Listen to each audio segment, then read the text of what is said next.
ಕಾರ್ಯಕ್ರಮ ಮುಕ್ತಾಯ ಆಗ್ತದೆ. ನಾವು ಬೆಳಗ್ಗೆ 5:30 ಬಂದಿರೋದ್ರಿಂದ ಕೆಲವೆಲ್ಲ ಕೂಡ 5:30ಗೆ ಬಹಳ ಬೃಹತ್ತಾದಂಥ ವಾಕಾಥಾನ್ ಕೂಡ ನಡೆದು ವಾಕಾಥಾನ್ ಟ್ರಾನ್ಸ್ಮಿಟರ್ ಬಂದಿದ್ರು, ಬರೋ ಪಂಚಗಳು ತಗೊಂಡ್ಬಿಟ್ಟಾರೆ ಮನೆಯಿಂದನೇ. ಕೆಲವರು ಆಮೇಲೆ ಬಂದರು. ನಮ್ಮ ನಿರೀಕ್ಷೆಯನ್ನು ಮೀರಿ, ಯಾಕಂದರೆ ನೀವೇ ಸಾಕ್ಷಿ, ನಾನೇನು ಹೇಳೋಕ್ಕೆ ಅವಶ್ಯಕತೆ ಇಲ್ಲ. ಬೆಳಗ್ಗೆ ವಾಕಾಥಾನ್ ಕೂಡ ಸಾವಿರಾರು ಸಂಖ್ಯೆಯಲ್ಲಿ ಸ್ವಯಂ ಪ್ರೇರಿತರಾಗಿ ಸ್ವಂತ ಖರ್ಚಿಂದ ನಾಡಪ್ರಭು ಕೆಂಪೇಗೌಡರ ಅಭಿಮಾನದಿಂದ, ಯಲಹಂಕ ಕ್ಷೇತ್ರದ ಅಭಿಮಾನದಿಂದ, ಸ್ವಲ್ಪ ನಮ್ಮ ಮೇಲೆ ಅಭಿಮಾನದಿಂದ ಎಲ್ಲ ಕೆಂಪೇಗೌಡರು ವೇದಿಕೆ ಮೇಲೆ ಬರಬೇಕು. ಕೆಂಪೇಗೌಡರು ವೇಷಿದಾಗಲೆಲ್ಲ ದಯವಿಟ್ಟು ವೇದಿಕೆ ಮೇಲೆ ಬರಲಿ.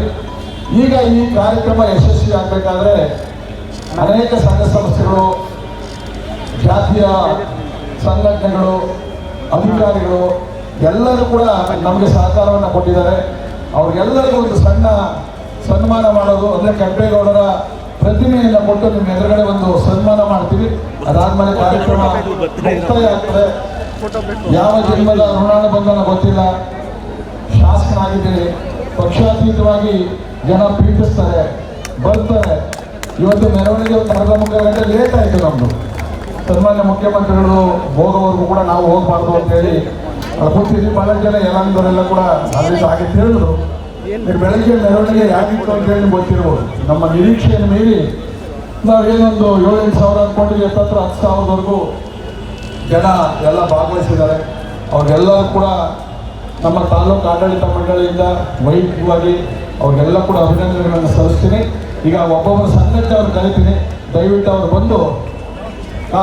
ಈಗ ನಮ್ಮ ಪಾಂಡು ಸಾಹೇಬರು, ನಮ್ಮ ಸಾಹಿತಿಗಳು, ನಮ್ಮ ಜುಡಿಷಿಯಲ್ ಲೇಔಟಲ್ಲಿ ಇರ್ತಕ್ಕಂಥದ್ದು ನಾಡಪ್ರಭು ಕೆಂಪೇಗೌಡರ ಬಗ್ಗೆ ಸವಿರವಾದಂಥ ಒಂದು ಪುಸ್ತಕವನ್ನು ಬರೆದಿದ್ದಾರೆ.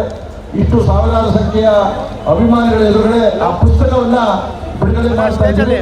ದಯವಿಟ್ಟು ಆ ಪುಸ್ತಕವನ್ನೆಲ್ಲ ತಗೊಂಡು ಓದಬೇಕು. ಬಹಳ ಜನ ಕೆಂಪೇಗೌಡರ ಹೆಸರು ಬಂತು, ಅವ್ರ ಅಪ್ಪನ ಹೆಸರು ಹೇಳೋದೇ ಗೊತ್ತಿಲ್ಲ, ಎಲ್ಲಿಂದ ಬಂದೋದೇ ಗೊತ್ತಿಲ್ಲ, ಏನು ಮಾಡಿದ್ದಾರೆ ಎಲ್ಲ ಮೀಟಿಂಗ್ಗಳು ಎಲ್ಲ ಕೂಡ ಕೇಳಿ ನೋಡಿ ಅವ್ರಿಗೆ ಇತಿಹಾಸ ಗೊತ್ತೇನೋ ಅಂತ ಹೇಳಿ.